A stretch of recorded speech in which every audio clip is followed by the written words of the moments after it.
Et quand nous mettons les lumières dans nos maisons et les sapins pour faire plaisir à nos enfants, à nos voisins, et si par exemple Jésus-Christ venait aujourd'hui même, le 25 ou le 26, le 27, et qu'il trouve quelque chose impur dans nos maisons, mes bien-aimés, vous êtes sûrs que vous serez enlevés? Posez-vous cette question. Nos enfants, on peut les donner le cadeau à n'importe quel moment.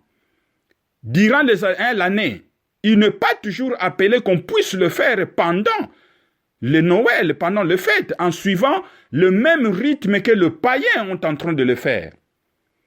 Certains même disent que non, justement, c'est la fête des enfants pour leur donner de cadeaux. Et si tel est le cas, la grande question est celle-ci. Où est venue la date du 25 décembre qu'aujourd'hui, le monde est en train de célébrer, y compris le chrétien? Où est venue cette date? Alors, je vais vous dire une chose, je vais lire rapidement. La date du 25 a été fixée vers l'année 300, après la mort du Seigneur Jésus-Christ, donc au IIe siècle. Noël n'a pas toujours été la fête que l'on connaît aujourd'hui.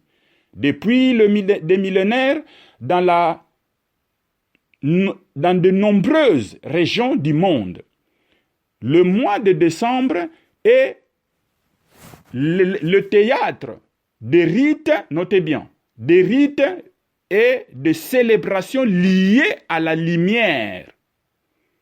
Ce que tu es en train de célébrer, ce n'est pas la date du Seigneur Jésus, mais c'est une date qui est liée au rite. Rite, ça veut dire les cérémonies démoniaques, sataniques que les gens font en hiver.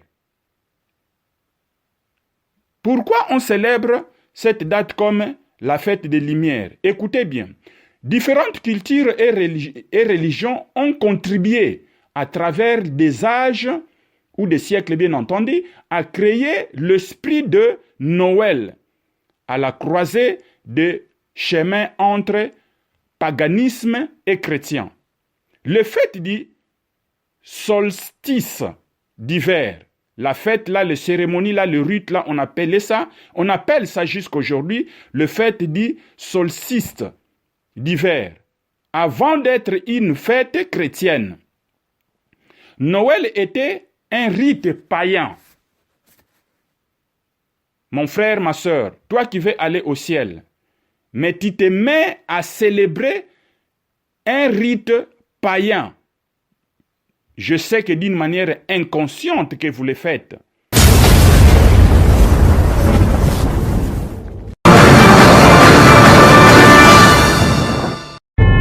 Et l'ange que je voyais debout sur la mer et sur la terre leva sa main droite vers le ciel et jura par celui qui vit au siècle des siècles, qui a créé le ciel et les choses qui y sont, la terre et les choses qui y sont, et la mer et les choses qui y sont, qu'il n'y a plus de temps. Répentez-vous, car le royaume des cieux est proche. Jésus-Christ vient bientôt.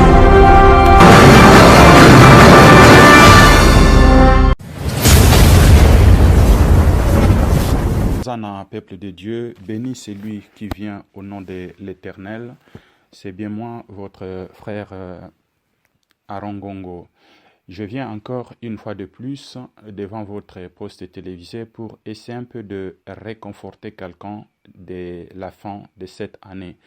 Nous demandons merci car le Seigneur nous a protégés depuis janvier jusqu'au mois de décembre et qu'il nous a préservés parce qu'il a un plan pour toi. Alors je viens rapidement pour essayer un peu d'amener une lumière à propos de ces temps de fin de l'année. Nous savons qu'il y a le fête qu'on appelle Noël et puis fin de l'année aussi bonne année.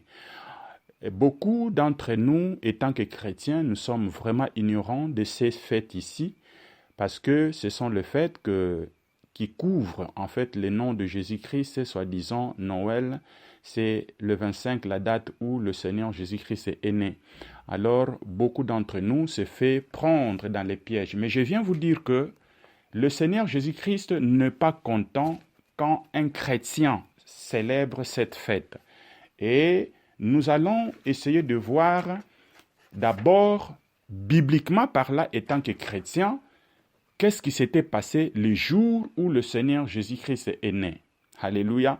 Nous devons savoir d'abord, toute chose, notre référence, c'est référence biblique. Et puis, nous allons aussi parler en bref, bien entendu, comment la date du 25 décembre, comme la naissance de Jésus a été introduite pour qu'aujourd'hui ça soit célébré partout dans le monde. Et deuxièmement, nous allons voir la source de cela. Et troisièmement, l'arbre de Noël qu'on met dans la maison et les décorations qu'ils font là, ça signifie quoi? Et les lumières, ça signifie quoi? Et je vais également aussi vous montrer rapidement dans l'antique romaine comment ils célébraient cette fête. Sans plus tarder, je demande l'assistance du Saint-Esprit. Seigneur notre Dieu, tu es le Dieu merveilleux, le Dieu d'Abraham, d'Isaac et de Jacob. Je viens une fois devant ta présence pour essayer d'éclairer selon ce que tu m'as inspiré pour dire à tes enfants partout dans le monde. Seigneur, ce n'est pas par la sagesse, ce n'est pas par l'intelligence, mais c'est par ta volonté. Bénis toutes les familles du monde entier, ô Dieu, et délivre-nous du mal, car l'ennemi s'infiltrait même dans l'Église pour détruire les enfants de Dieu.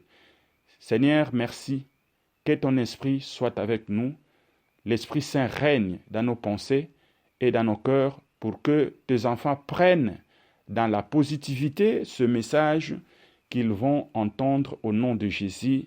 Amen. Alors, comme je disais, nous allons d'abord voir comment, bibliquement parlant, Jésus-Christ est né.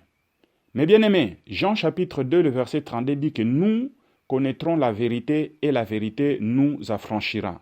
Si nous continuons de marcher dans les ténèbres, si nous continuons de prétendre que nous sommes des chrétiens, cela fera que le dernier jour, nous puissions manquer l'enlèvement. Et tant que chrétiens, nous sommes appelés à connaître tout. Il n'y aura pas l'excuse quand le Seigneur Jésus viendra en disant que non, en fait, je n'avais pas compris cela, je ne comprenais pas cela. Dieu parle toujours tantôt d'une manière ou tantôt d'une autre. C'est pour cela le Seigneur Jésus a dit que, le Seigneur Jésus-Christ parlant a dit que vous connaîtrez la vérité et la vérité vous affranchira. Quelle vérité que nous allons comprendre aujourd'hui? Est-ce que notre Seigneur Jésus-Christ est né le 25 décembre? Alléluia. Alors, quand on prend le livre de Jean, chapitre 2, le verset 1 jusqu'à 9, prenez vos Bibles, lisez ces versets bien. Vous voyez? Lisez ces versets bien. Nous devrons connaître d'abord que c'est qui s'est passé le jour de la naissance de Jésus. Qu'est-ce qui s'était passé? Dans ces versets, on nous dit que le roi César Auguste avait déclenché un recensement national. Un recensement national quand le Seigneur Jésus-Christ devrait être né. Lui ne savait pas, il a déclenché un recensement national. C'est César Auguste. Et tout le monde devrait être obligé d'aller se faire enregistrer au Bethléem. De notre temps ici, quand on fait le recensement, ce sont les agents de gouvernement qui passent dans des maisons. Mais dans leur temps, c'était la population qui devrait se déplacer pour aller à une ville prévue. Et c'était national. Ça, c'est le premier point. Deuxième point, dans ces versets, on nous dit que, quand il lit le verset jusqu'à 9, on nous dit que les bergers étaient dans la forêt pour paître leurs troupeaux. Toutes les nuits, ils étaient là. À l'époque, ce n'est pas aujourd'hui qu'on fait la bergerie dans les enclos. Mais à l'époque, on faisait la bergerie en plein air. Il y a beaucoup de versets bibliques qui éprouvent cela, nous savons cela. Mais quand l'hiver vient, ou le moment de froid vient, ils prennent tous ces troupeaux et les gardent dans des enclos, et les activités sont tellement réduites à cause de l'hiver. Et ça, c'était au Bethléem. Vous voyez? Maintenant, c'est ce que dit la Bible. Regardons maintenant le climat à Bethléem à ce temps ici que nous parlons de 25 décembre. Le climat à Bethléem est comment? En décembre à Bethléem, la météo maximale quotidienne chute de 4 degrés à 11 degrés, mes bien-aimés. Ils sont en hiver. On voit l'hiver, parfois il y a des neiges, il fait tellement froid. Et ça dure, cette saison, ça dure pendant 3 mois. Ça commence le 6 décembre et ça part jusqu'à 9 mars. C'est le temps de l'hiver maintenant à Bethléem. En Syrie, Césarée, toute cette partie, y compris nous aussi ici à l'Europe, il fait froid. Maintenant, posez-vous la question, mes bien-aimés. Scrutons les Écritures. Vous pensez que à ce temps de froid ici, César Auguste pouvait lancer l'appel pour aller faire recenser sa population en hiver? Loin de là. Vous voyez? Loin de là. Ça ne peut jamais être. Il ne peut jamais exposer sa population. Deuxièmement, vous pensez qu'à ce temps de l'hiver, le berger pouvait passer toute la nuit dans les champs pour prendre soin des troupeaux? Loin de là. Mais bien aimés, ne faisons pas les choses parce que tout le monde le fait. Alléluia. Réfléchissez, essayez de voir les choses dans l'angle positif. Maintenant, pour gagner le temps, la grande question est celle-ci maintenant.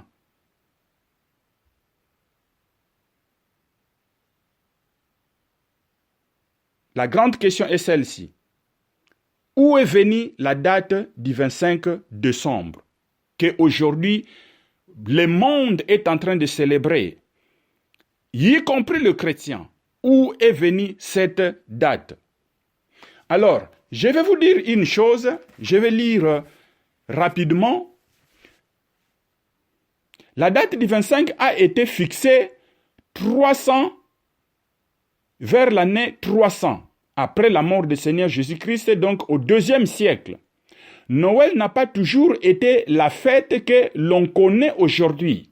Depuis des millénaires, dans de nombreuses régions du monde, le mois de décembre est le théâtre des rites, notez bien, des rites et des célébrations liées à la lumière.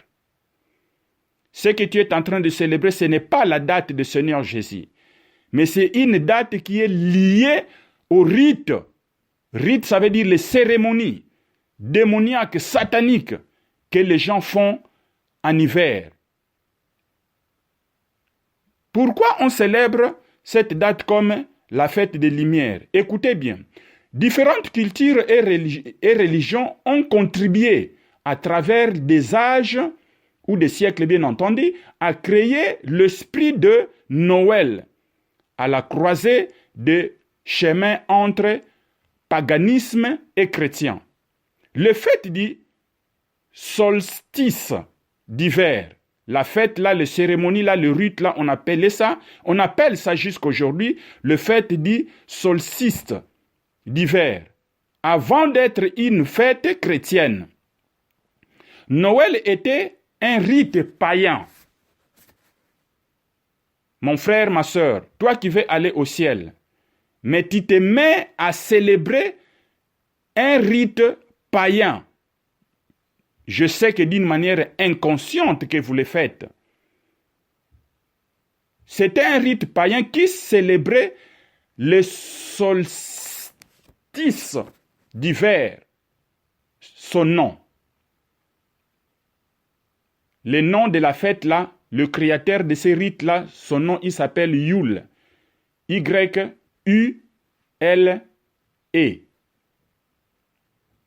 En langue Vikni. C'était l'hymne de 8 dates. Notez bien mon frère et ma sœur. C'était l'hymne de 8 dates importantes ponctuant l'année dans les cultes nordiques. Ce n'est pas les cultes chrétiens, mes bien-aimés. C'est les cultes nordiques.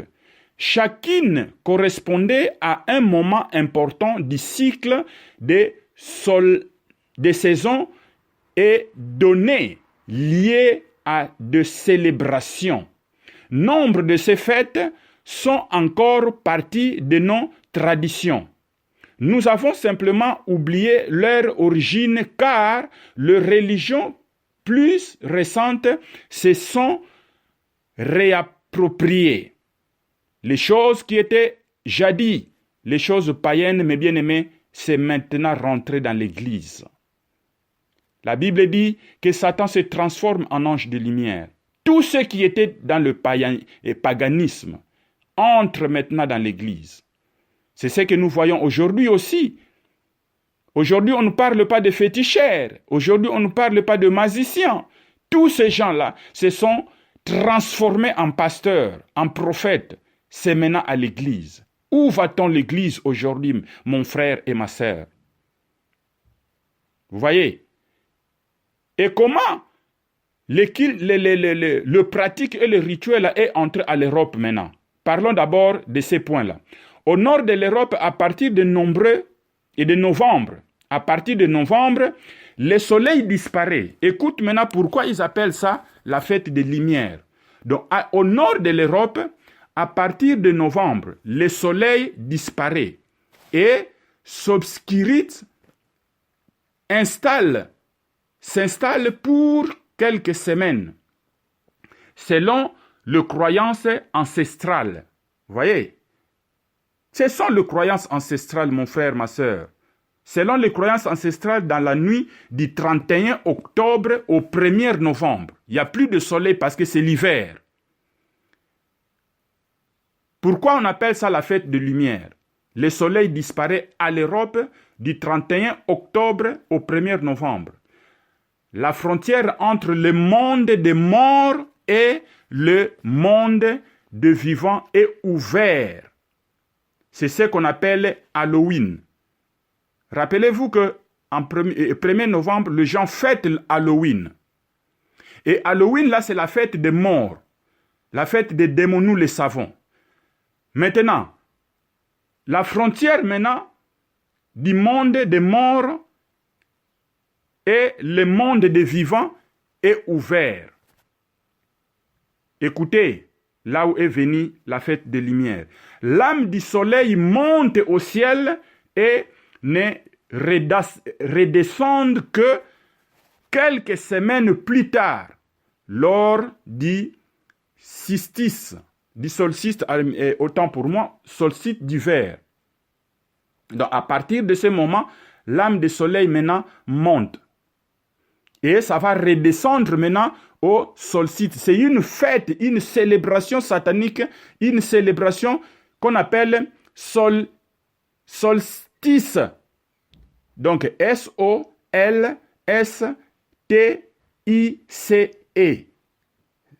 C'est la source de fête aujourd'hui que vous êtes en train de célébrer.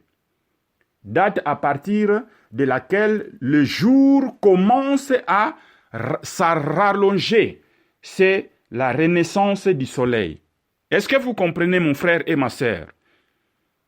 Maintenant, pourquoi on appelle ça la fête des Lumières? Parce que du 31 octobre au 1er novembre, le 1er novembre, on fête la fête de Halloween, la fête des morts.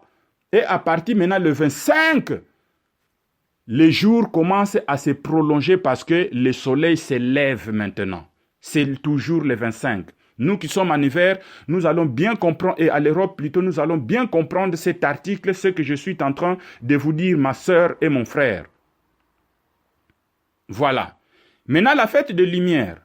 Yule, donc l'inventaire, l'occultiste de cette fête-là, de Yule, a donc lié le jour du solstice d'hiver, le 21 décembre, dans l'hémisphère nord.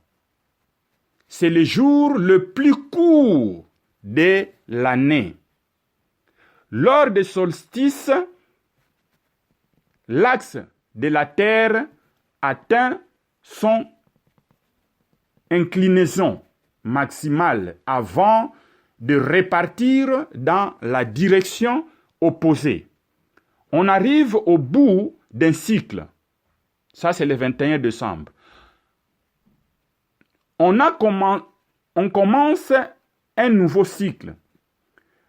Le 21 décembre, le soleil va donc renaître après avoir décliné pendant de longs mois.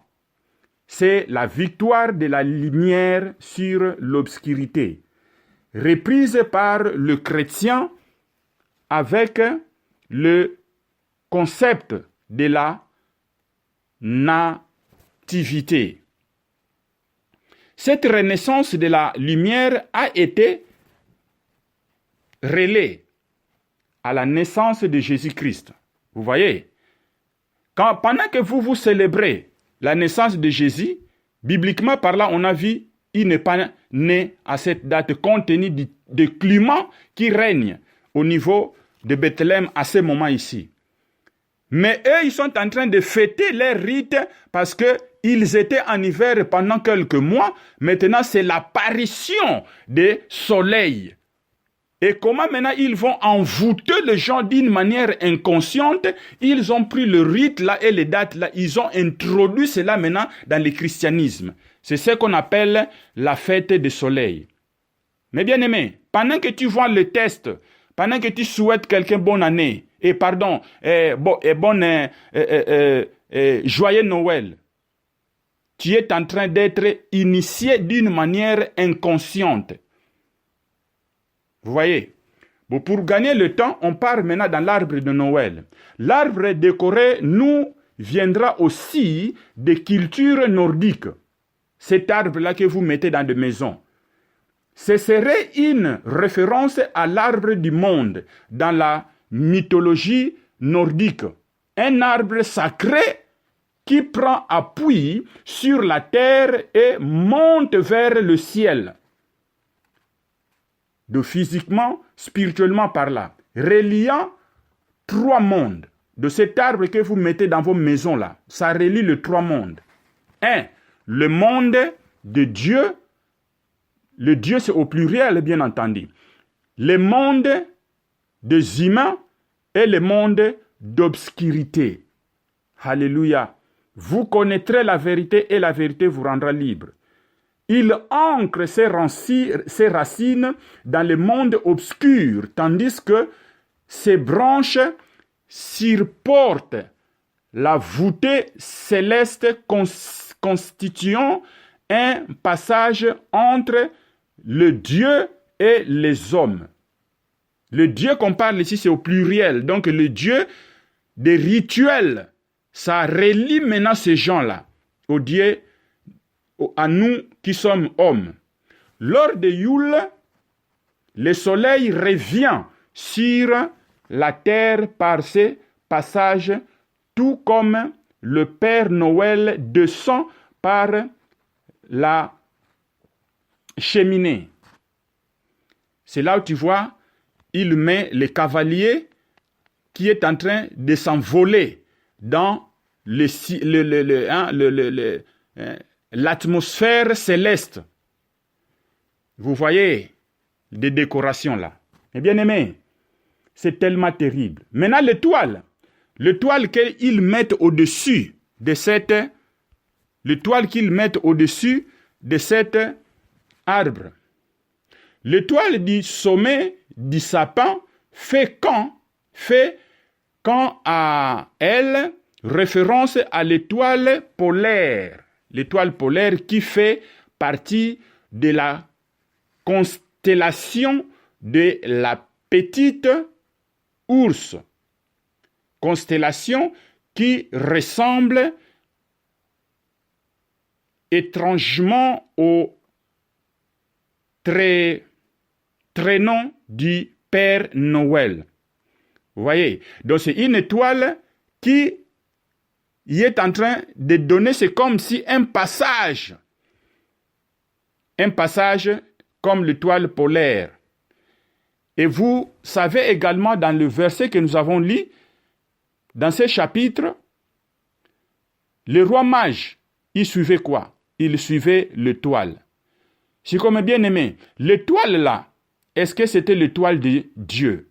C'était Satan qui avait mis cette étoile pour aller trahir le Seigneur Jésus-Christ, aller leur montrer où il s'est caché, afin que le roi Hérode puisse aller maintenant chercher à tuer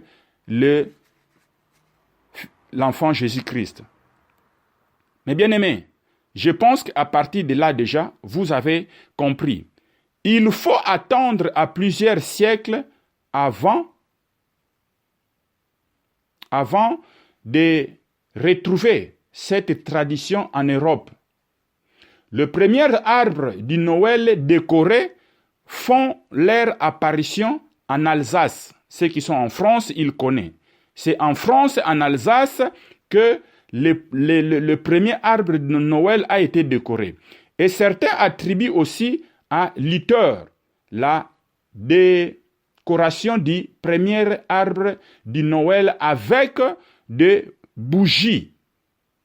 Avec des bougies, avec des symboles de la lumière du Christ. En 1933, le Vatican, écoute bien, en 1933, le Vatican déclare néanmoins que l'arbre de Noël est une coutume païenne, non chrétienne.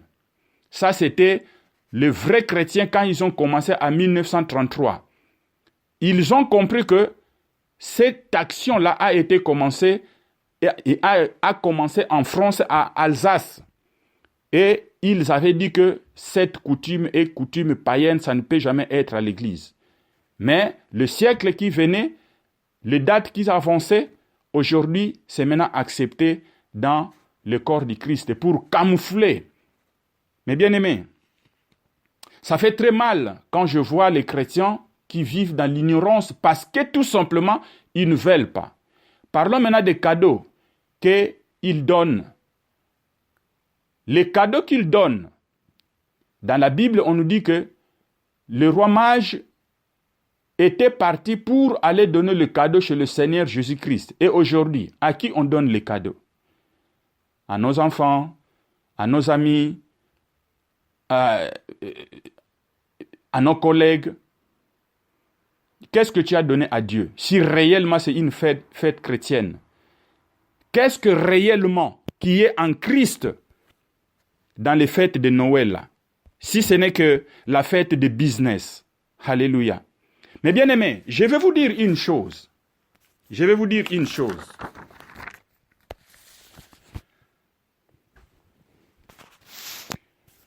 Matthieu chapitre 5, le verset 20. Cherchons-nous, mes frères, à se détacher complètement de ces choses du monde. Notre Seigneur Jésus n'est pas content du tout. Quand vous envoyez le message, quand vous souhaitez les gens, le Seigneur n'est pas content de cela. Il dit en Matthieu chapitre 5, le verset 20, « Car je vous l'ai dit, si votre justice ne surpasse pas celle des scribes et des pharisiens, vous n'entrerez pas dans le royaume des cieux. » Vous n'entrerez pas dans le royaume des cieux. Comment notre justice doit surpasser la justice des pharisiens et des scribes? En évitant toutes les fêtes païennes, toutes les fêtes de ce monde. Si notre justice dépasse, c'est là où maintenant nous serons dans le royaume des cieux. Vous voyez? Et quand nous mettons la lumière dans nos maisons et les sapins pour faire plaisir à nos enfants, à nos voisins, et si par exemple Jésus-Christ venait aujourd'hui même, le 25 ou le 26, le 27, et qu'il trouve quelque chose impur dans nos maisons, mes bien-aimés, vous êtes sûrs que vous serez enlevés? Posez-vous cette question. Nos enfants, on peut les donner le cadeau à n'importe quel moment. Durant l'année, il n'est pas toujours appelé qu'on puisse le faire pendant le Noël, pendant les fêtes, en suivant le même rythme que les païens sont en train de le faire. Certains même disent que non, justement, c'est la fête des enfants pour leur donner de cadeaux, et si tel est le cas.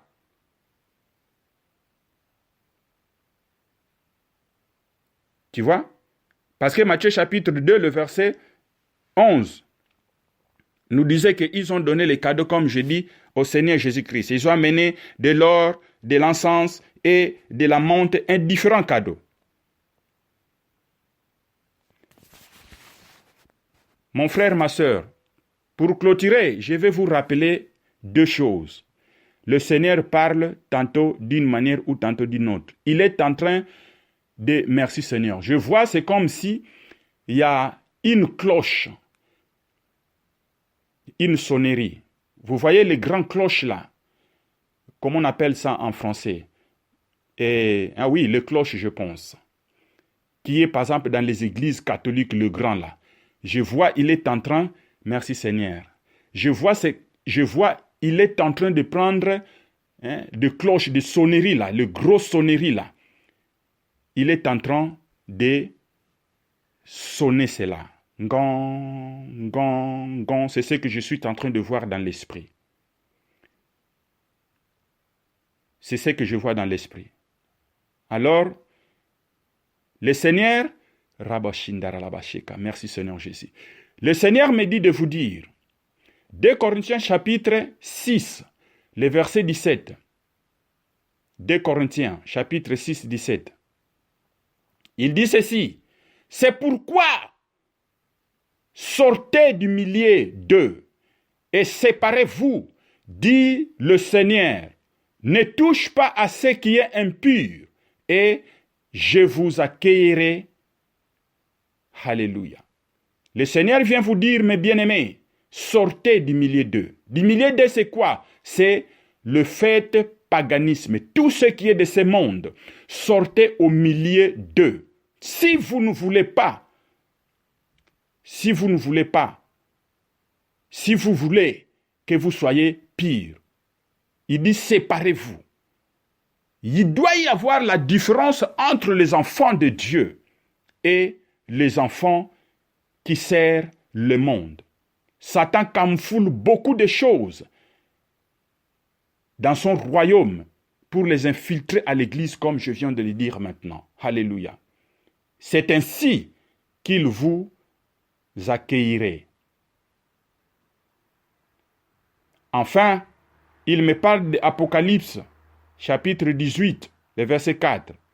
Et j'ai entendu du ciel une autre voix qui disait, sortez du milieu d'elle, mon peuple, afin que vous ne participiez pas à ces péchés et que vous n'ayez pas,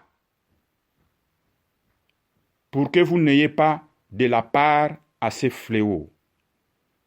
Ces péchés, c'est quoi? Il dit sortez. Ça, c'est un ange qui dit. C'est un ordre qu'on donne.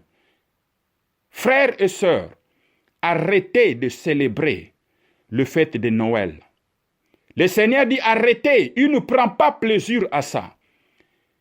Oh, je ne célèbre pas, je souhaite seulement. Quand il souhaite, mes bien-aimés, c'est une célébration. Il doit y avoir la différence entre les chrétiens et les païens. La Bible nous dit sortez au milieu d'eux. D'elle, c'est la Babylone la grande. Tout ce que les païens sont en train de faire, toi étant que chrétien, tu ne devrais pas faire cela. Si tu tu ne veux pas participer aux parts de leurs péchés. Quand tu souhaites les gens bonne année, bonne année, tu souhaites joyeux Noël, tu es en train de participer à ces péchés. C'est pour cette raison, mes bien-aimés, le Seigneur m'a inspiré de venir vous dire cela. Il parle, mais son peuple ne prête pas attention. Au dernier jour, tu ne donneras pas une excuse. C'est le moment plutôt qu'on doit profiter. C'est le moment ici qu'on doit profiter de faire l'évangélisation, de faire comprendre aux païens pourquoi Jésus-Christ est né. Qu'est-ce que nous devons faire pour hériter? Faisons-lui comprendre, ceux qui sont ignorants, qu'à ce moment ici, au Bethléem, au Pakistan, partout, il fait l'hiver. Vous pensez que le Seigneur pouvait être né à ce moment? Profitez d'évangéliser au nom du Christ. Ramenez les gens en Christ. Ne vous associez pas, comme a dit 2 Corinthiens 6, 17 et Apocalypse ou Révélation chapitre 18, le verset 4. Soyez bénis, que ce jour ici soit un jour que tu vas ramener quelqu'un en Christ. Ça soit un jour où tu vas évangéliser pour élever le nom de Christ. Au lieu de lever la fête des Lumières, au lieu de lever Yule, au lieu de lever solstice d'une manière inconsciente, vous rentrez directement dans les mêmes cultures païennes. C'est pour cela que vous allez voir que vous célébrez le fête de mort d'une manière inconsciente. En novembre, c'était fête de Toussaint. Oh, on célèbre la fête de Toussaint. Mais c'était la mort, ça signifie l'obscurité. Et quand la lumière maintenant sort, tu célèbres quand même la lumière. Voilà raison pour laquelle vous voyez dans les sapins, ils mettent l'étoile et tout au long, c'est la lumière qu'ils mettent et ils mettent des boules là. Tout cela, mes bien-aimés, c'est significatif. Soyez purs, car le Seigneur qui nous appelait est pur. Je répète encore, si aujourd'hui l'enlèvement venait et que dans ta maison il y a quelque chose d'impur, pensez-vous que vous serez enlevé? Que chacun de vous réponde, soyez bénis, shalom.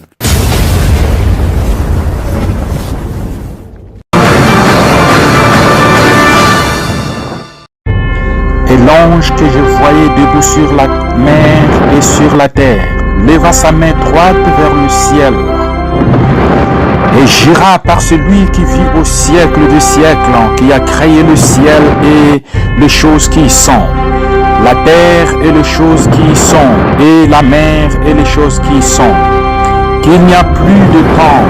Répentez-vous, car le royaume des cieux est proche. Jésus-Christ vient bientôt.